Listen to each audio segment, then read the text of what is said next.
Hello and welcome to Your Government in Action, a presentation of Bahamas Information Services. I'm Carissa Williamson. During his contribution to the Domestic Minimum Top-Up Tax Bill 2024 in the House of Assembly on November 6, 2024, Prime Minister and Minister of Finance, the Honorable Philip Davis KC, said that the bill was projected to generate revenue up to $140 million to support a transformative and people-focused agenda. This top-up tax, which is the first ever corporate income tax introduced in the Bahamas, will raise revenues without negatively impacting Bahamian businesses in this country. For those listening intently, who are not sure what this new tax is all about, the first thing you should know is the domestic minimum top-up tax applies only to multinational corporations operating in the Bahamas that earn over 750 million euros per year. And that's around $800 million US or Bahamian. If you are not earning the equivalent of $800 million per year or more, this tax does not apply to you. Even if you are a multinational company operating in the Bahamas and your earnings are not 750 million euros or $800 million per year, the tax does not apply. Let me just repeat that again.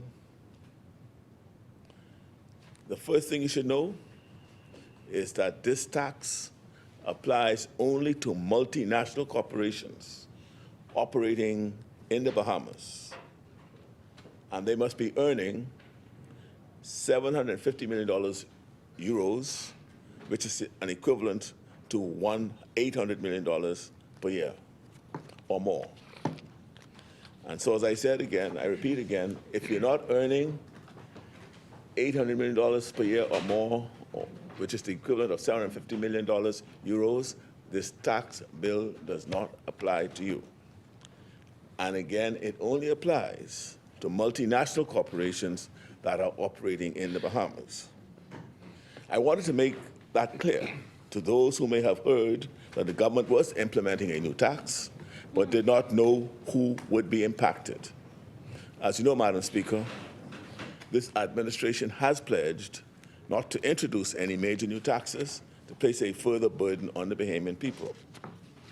I wanted to start this debate off by providing clarity on the purpose of this bill, because there are those who would use the mere mention of the word tax to sow seeds of confusion and spread fake news.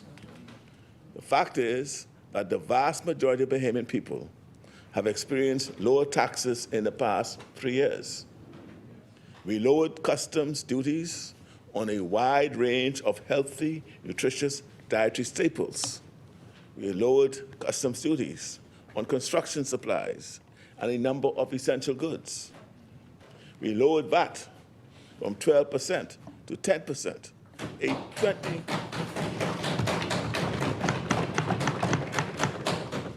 a 20% reduction. That is in contrast now to the 60% increase from 7.5% to 12% under the previous administration. And we increased, Madam Speaker, the threshold for paying real property taxes from $250,000 to $300,000. Many property owners whose properties were valued between $250,000 to $300,000 benefited from this move and now pay nothing, $0 in real property taxes each year. So if your home was valued over $250,000, you would have real property tax applied. We've now increased that to $300,000. So if your house is now worth $300,000, you pay no real property tax.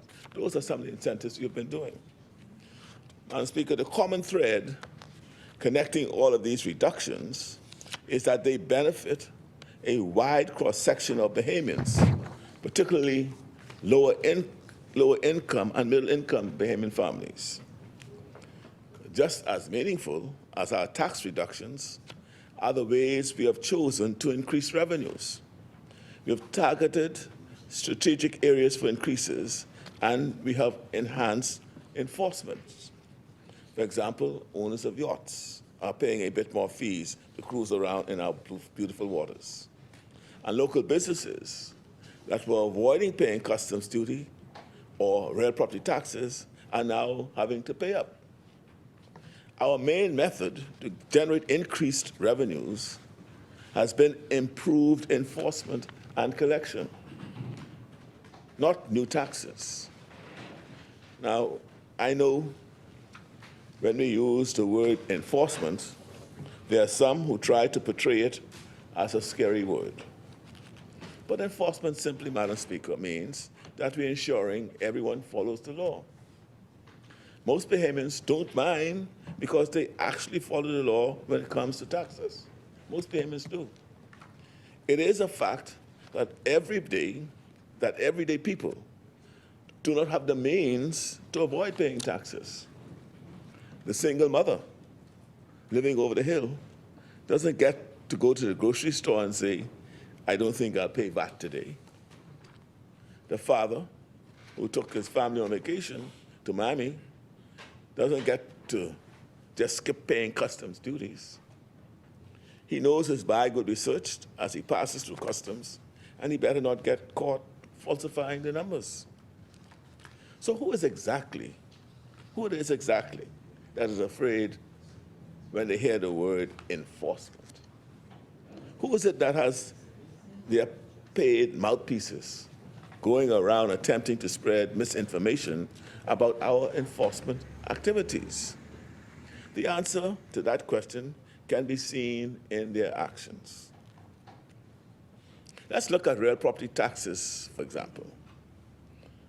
About 70% of the hundreds of millions of dollars owed in real property taxes is owed by second homeowners. These are non-Bahamians who often own a vacation home or winter home here in the Bahamas. For some, we function as their home away from home when they want to escape to paradise. Others use their second homes as income generators, renting out their properties to locals and visitors alike. Why is it that for decades we allowed many of these second homeowners to not pay their taxes? I don't know if it makes sense to you all, but it doesn't make sense to me. There's a patent unfairness in enforcing tax policies on the poor and middle class, but allowing the wealthy to pay when they feel like it. From day one, we resolved to make it clear that no one is above the law and everyone must pay their fair share.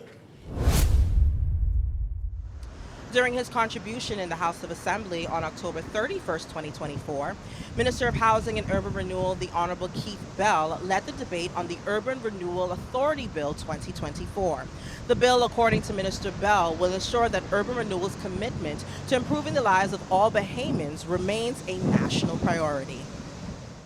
Through this bill, Mr. Deputy Speaker, we solidify urban renewal's foundation, ensuring that it will continue to uplift and transform lives in our communities for generations to come. Mr. Deputy Speaker, these conditions did not emerge overnight. Our efforts, therefore, to reverse decades of decline must be equally sustained and unwavering as we move forward. It is within this same spirit of endurance and purpose that we advance the urban renewal's next chapter. The urban renewal challenges we face today are the result of many years of social and economic decline. Problems of this magnitude require not only immediate intervention, but a steadfast, long-term commitment. Urban renewal is not a task to be completed overnight. It is a journey, one that calls for sustained efforts across years, if not decades. Repeated changes in policy or direction risk undermining hard-won progress.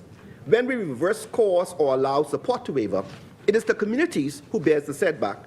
We must be resolved as lawmakers in our commitment, prepared to see this effort through, understanding that the full fruits of our labor may not be immediate. We are laying a foundation now to ensure that urban renewal becomes the enduring force for change in our communities that they so desperately need. Mr. Deputy Speaker, the Urban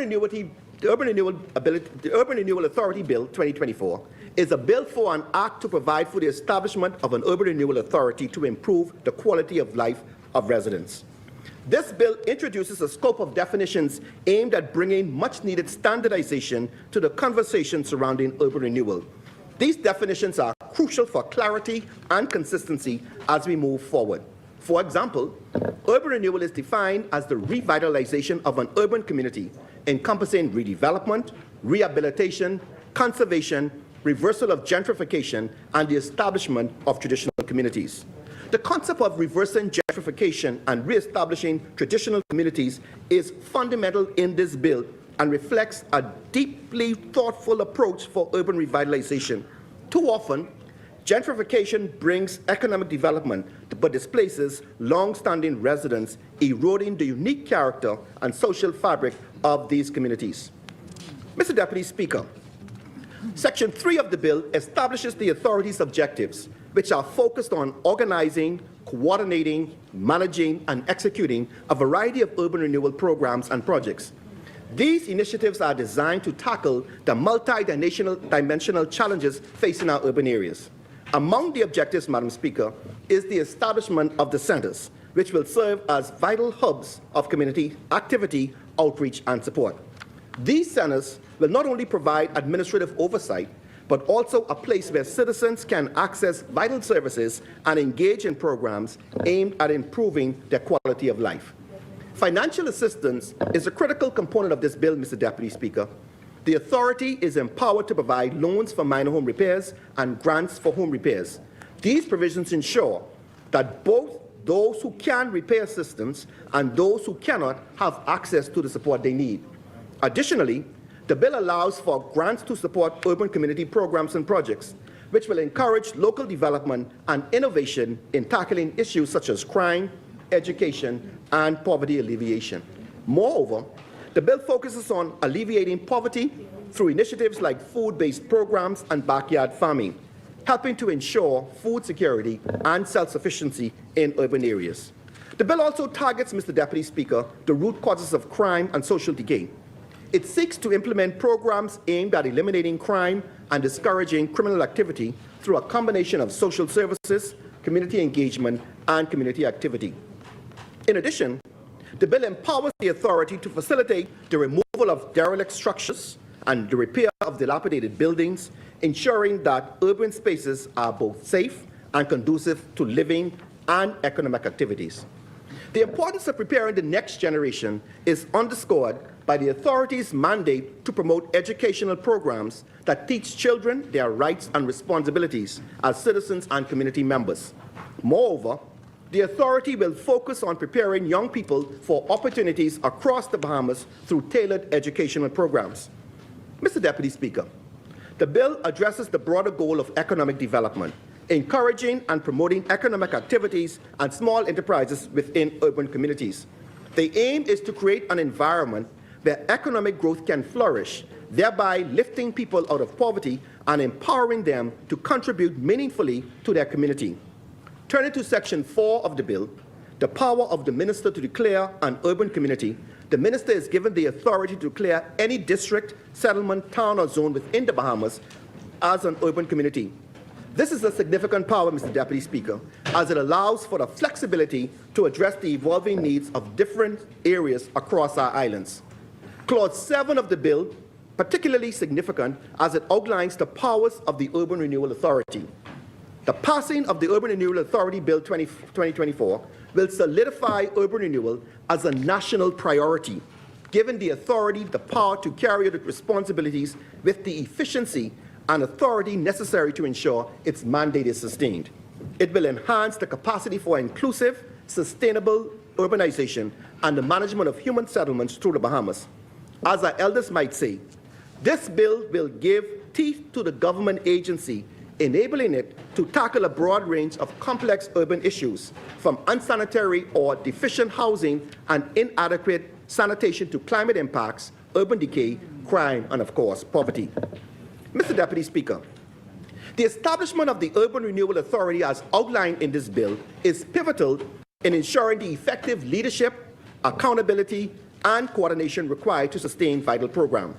The bill provides a clear structure through clauses 9 and 11, which include the formation of a board of directors and the appointment of a qualified managing director to oversee operations. Mr. Dean, this level of strategic planning and oversight is essential for ensuring that urban renewal not only meets its objectives, but does so with efficiency and transparency. The bill also reinforces the whole of government, whole of society approach, a model that has proven effective in uniting various government and societal forces to tackle complex issues. The Urban Renewal Program will continue to be underpinned by the Royal Bahamas Police Force through their community policing efforts. However, it will also involve a broader multi-agency collaboration that includes social workers, persons from the Ministry of the Environment, Works, Family Islands, Ministry of Housing, of course, the churches and NGOs.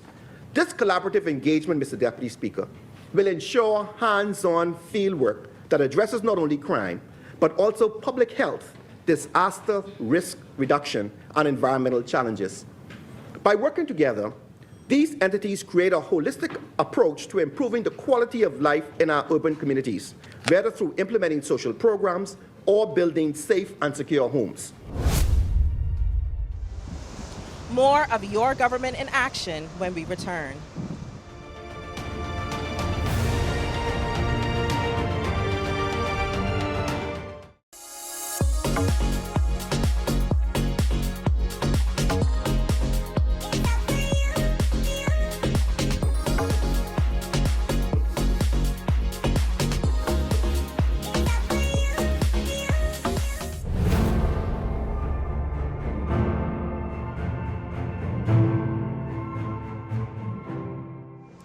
Welcome back. Aiming to assist approximately 2,000 Bahamian households with electricity reconnection for the holidays, the Ministry of Energy and Transport, in collaboration with Bahamas Power and Light, has launched the Merry and Bright Turn On Your Light Reconnection Program. In a press conference held at the Office of the Prime Minister on October 21st, 2024, Minister of Energy and Transport, the Honorable JoBeth Kobe Davis, provided more details on this initiative. The Davis administration firmly believes that energy reform is critical to our growth as a nation. We have made significant strides in tackling some of the most pressing needs, like passing the Electricity and Natural Gas Acts, expanding renewable energy projects in schools, and the selecting of independent power producers to build utility-scale renewable energy power in the Family Islands. We've also rolled out an equity rate adjustment program where for the first 200 kilowatt hours of electricity is free for our residential customers. While we are proud of progress, our energy reform plans must go even deeper. Inevitably, it is our job to ensure that every Bahamian has access to electricity as a fundamental right. Many of us take the ability to flip a switch or plug in a device for granted, but this is not the present reality of more than 2,000 Bahamian households. Let me say 2,000 Bahamian families are living without power. The Ministry of Energy and Transport continues to work with BPL to look at how we can drive down electricity costs, particularly the fuel charge. We are confident that over time, electricity bill payments will be significantly reduced.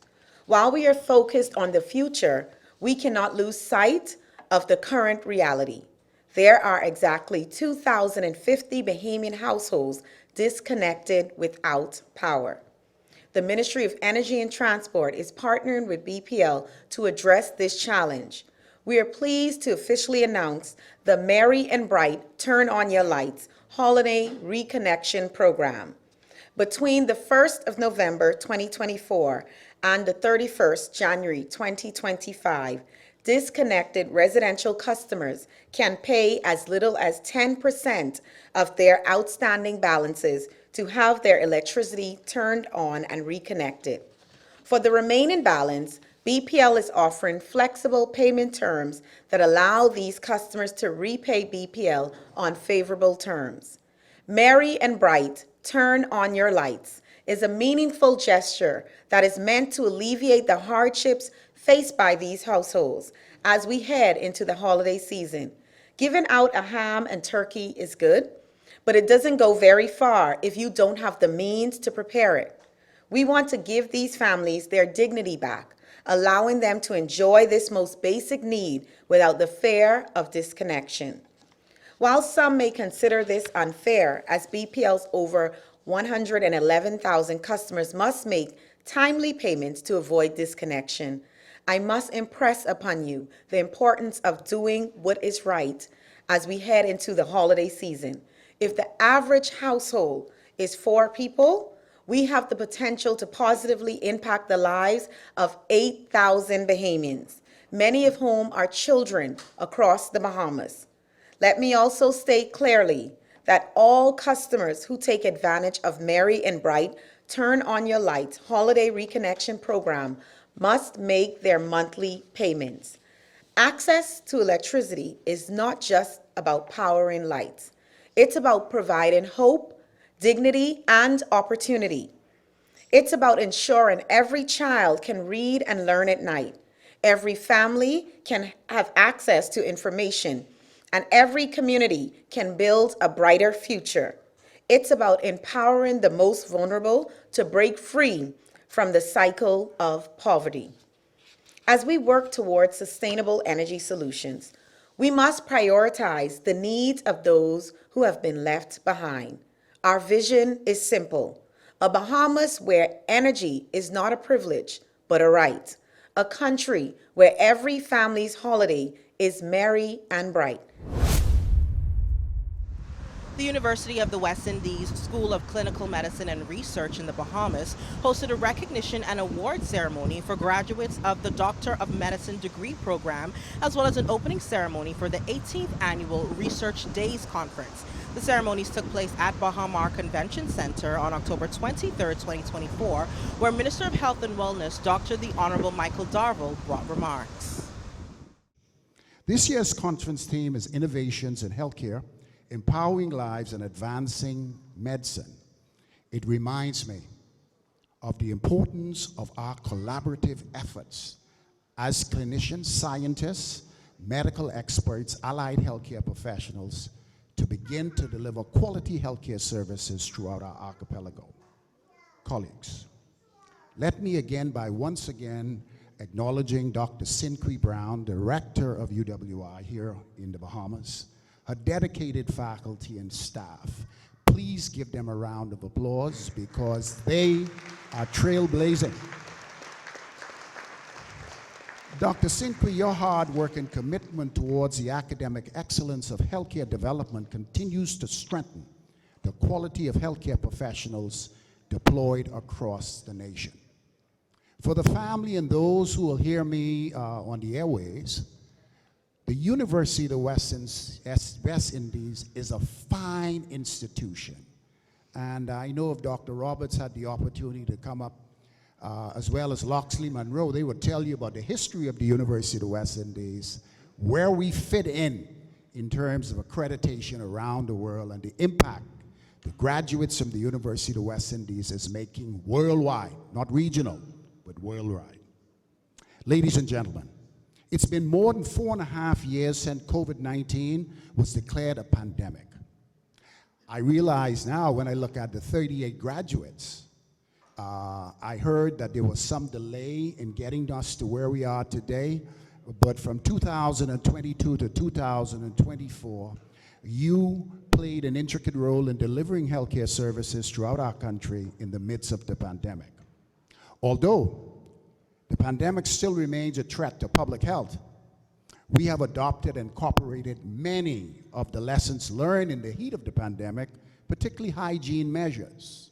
2 days ago, we had our IPC conference, where we addressed many of the issues of infectious diseases in our primary, secondary, and tertiary institutions, but we learned a lot about hand washing, respiratory etiquette.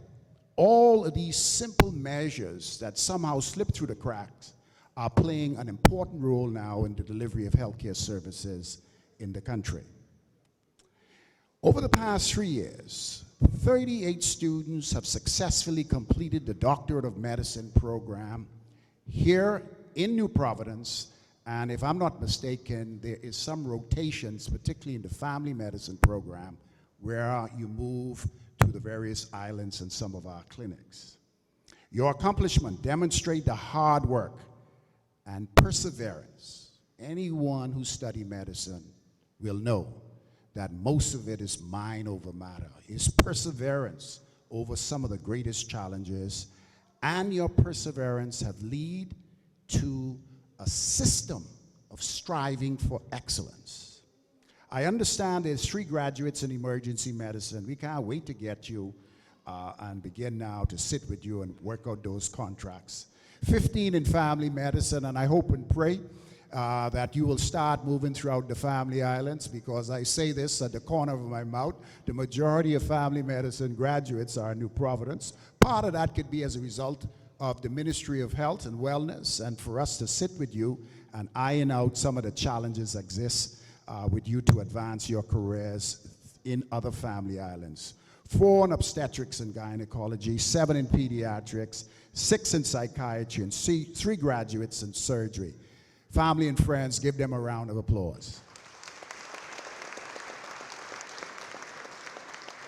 You have not only met the challenges of your studies, but have excelled in them, from my understanding. And I am confident that your mechanism for advancement will carry you through the entire journey of your career, which is a lifelong journey of learning.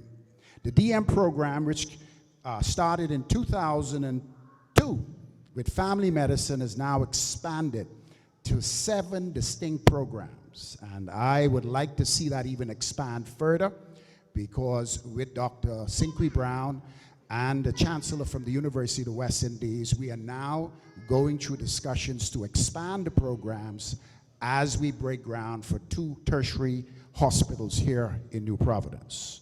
Over the past 22 years, a remarkable 165 graduates have successfully completed the studies at the University of the West Indies in relevant specialties, and you are classified as leaders and change makers in the healthcare systems.